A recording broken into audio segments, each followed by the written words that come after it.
ক্ষমা চাওয়ার পরেও তো আবার সেখান থেকে তারা সরে আসছে, আবারও তারা সরে আসবে। নীল নদের পানি যেমন নীল নয়, জামাতে ইসলাম তেমন জামাতে ইসলাম নয়। তাদের ক্ষমতাটাই বড়, ধর্মটা বড় না। এটা মন থেকে ক্ষমা চাচ্ছে কিনা সেটাও আর একটা বিষয়। সবাইকে স্বাগত জানাচ্ছি বাংলা অ্যাফেয়ার্সের নিয়মিত আয়োজন পাবলিক অ্যাফেয়ার্সের সাথে আছি আমি সাদ রহমান। 1947 থেকে আজকের দিন পর্যন্ত যারা আমাদের ব্যবহারে কষ্ট পেয়েছেন তাদের সবার কাছে নিঃশর্ত ক্ষমা চাচ্ছি। জামায়াতের আমির ডক্টর শফিকুর রহমানের এই বক্তব্যকে কেন্দ্র করে রাজনীতিতে চলছে এক নতুন উত্তেজনা।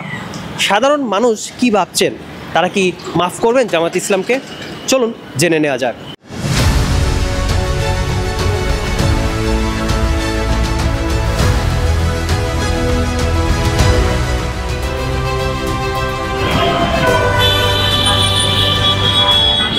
মুক্তিযুদ্ধের পক্ষে ছিল না তারা, তো অবশ্যই তারা ভুল করছে। এর আগেও দুইবার ক্ষমা চাইছে, কিন্তু সেই সময় ক্ষমা থেকে তারা আবার সরে আসছে। পরবর্তীতে তারা আবার স্বীকার করে নাই যে আমরা ক্ষমা চাইলাম। এখন যেহেতু সামনে নির্বাচন, ক্ষমতার খুব কাছাকাছি, এখন ক্ষমতায় আসার জন্য তারা এখন ভুল স্বীকার করতেছে, কিন্তু কিছুদিন পরে আবার তাদের বক্তব্য চেঞ্জ হয়ে যাবে।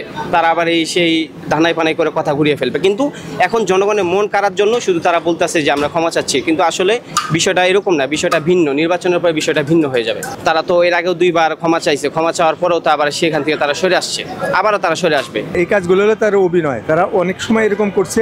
47-ও তারা দেশ যখন ভাগ হয় তখন তারা পাকিস্তানের বিপক্ষে ছিল, পরে পক্ষে হয়েছে। বাংলাদেশ যখন ভাগ হয় তখন তারা বাংলাদেশের বিপক্ষে ছিল। তারা সবসময় বিপক্ষে থাকে, সপক্ষে কোনো সময় থাকে না। এখন আগামীতে কি করে জানি না। তাদের ক্ষমতাটাই বড়, ধর্মটা বড় না। আপনি অনেক কাজে দেখেন তাদের ক্ষমতাটাই বড়। ধর্মটা যদি বড় হইতো তাহলে ধর্মের কাজগুলোই তারা করতো, তারা মিথ্যা কথা বলতো না। দেখেন ওইদিকে দেখলাম যে একজন লোক দেলোয়ার হোসেন সাঈদী সাহেব 2 মিনিটে 10টা মিথ্যা কথা বললো। তা কাজেই এই যে ওনারা এগুলো বলতেছে, এগুলো তো অন্যান্য দল বলে, আওয়ামী লীগ বিএনপি সবাই মিথ্যা কথা বলে, কিন্তু ইসলামী দলগুলো যদি মিথ্যা কথা বলে তো সবচেয়ে খারাপ লাগে। তারা আমাদের বিবেক, তারা যদি মিথ্যা কথা বলে তাহলে আমরা কই যাই? জামাত ইসলাম যদি অন্যায় করে থাকে, জামাত ইসলামকে যদি বাংলাদেশের স্বাধীনতা সার্বভৌমত্ব বলেন আর যাই বলেন, সেখানে যদি অপকর্মের সাথে লিপ্ত থাকে, তাহলে এইটা 91 সালে কেন প্রশ্ন আসেনি, 96 সালে কেন আসেনি? তার মানে হলো যে যখন জামাত ইসলাম তাদের সাথে যাচ্ছে না তখন এই সমস্ত কথা আসছে। সিম্প্যাথি নিচ্ছে কিনা সেটাও একটা বিষয়, আর এটা মন থেকে ক্ষমা চাচ্ছে কিনা সেটাও আর একটা বিষয়। এতদিন তো ক্ষমা চায় নাই, এখন সামনে নির্বাচন দেখছে যে এখন এই সুযোগেই হয়তো একটা সুযোগ নেওয়ার চিন্তা ভাবনা করছে। এই সুযোগে যদি হয়তো আমরা ক্ষমা চাই দেশবাসীর কাছে, তাহলে হয়তো আমরা সামনে ক্ষমতায় যাইতে পারবো। ওনাদের ভুলভ্রান্তিগুলো ওনারা একদম জাতির সামনে স্পষ্ট ক্লিয়ার করে যে 47 থেকে এই পর্যন্ত দলীয় যতগুলো ভুল বা ব্যক্তিগত কারণে যদি কোনো ভুল হয়ে থাকে এটার জন্য ওনারা জাতির কাছে এবং ক্ষমা চাইছে।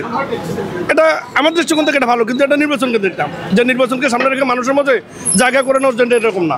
এবার একটা মানুষের মনে সাড়া ফেলাইছে, সাড়া জাগাইছে মানুষের মনে, এবং আশা করি এটা পজিটিভলি নিবে মানুষ। এখন বিষয়টা তারা নির্বাচন সামনে করে জনগণের কাছে ক্ষমা চাইছে। এখন ক্ষমা যেহেতু চাইছে, ক্ষমা করে দেওয়াটা উচিত। সে ভুল যদি বুঝতে পারে, পরিবর্তে যদি আর ভুল না করে তাহলে ক্ষমা করে দেওয়াটা উত্তম। যদি না আমরা ক্ষমতায় এসে যদি আমরা ভালো কাজ করব, জনগণের পাশে দাঁড়াবো, তাহলে সেটা ভালো। মাফ করে দেওয়া উচিত, কারণ আল্লাহ পাক বলতেছে যে আমার কাছে যদি এত অপরাধ করে মানুষ যদি মাপ চায়, পাহাড় পর্যন্ত মানে অপরাধ করিয়া যদি মাপ চায়, তা আমি যদি মাফ করে দিতে পারি, ওরা মানুষ হয়ে মানুষকে মাফ করে দিতে পারবো না কেন? এবং ওরা ক্ষমতায় আসুক, ক্ষমতায় আসলে এর আগে দুটো সরকারকে দেখছি ওরা কেমন দেশ চালাইছে। আমরা নতুন একটা সরকার এখন দেখতে চাই। বোঝা যাচ্ছে সামনে নির্বাচন আছে, এই জন্যই তারা ভুল ত্রুটি তারা হয়তো মাপ চাইতে পারে।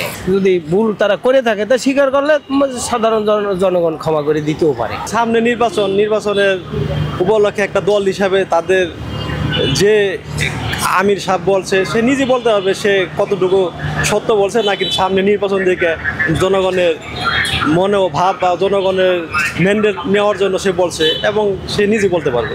হয়তো এরকম হইতে পারে বা হয়তো না হইতে পারে, বা জনগণের ম্যান্ডেট পাওয়ার জন্য তারা কথা বলতে পারে, বিভিন্ন রাজনৈতিক বক্তব্য হতে পারে। অনেকেই বলছেন ক্ষমা করে দেওয়া উচিত, আবার অনেকেই বলছেন এটা তাদের অভিনয়। সাধারণ মানুষের মনে জমে থাকে অসংখ্য কথা, আর সেই কথা জানতে এবং জানাতেই আমাদের এই পাবলিক অ্যাফেয়ার্স। সাদ রহমান, বাংলা অ্যাফেয়ার্স, ঢাকা।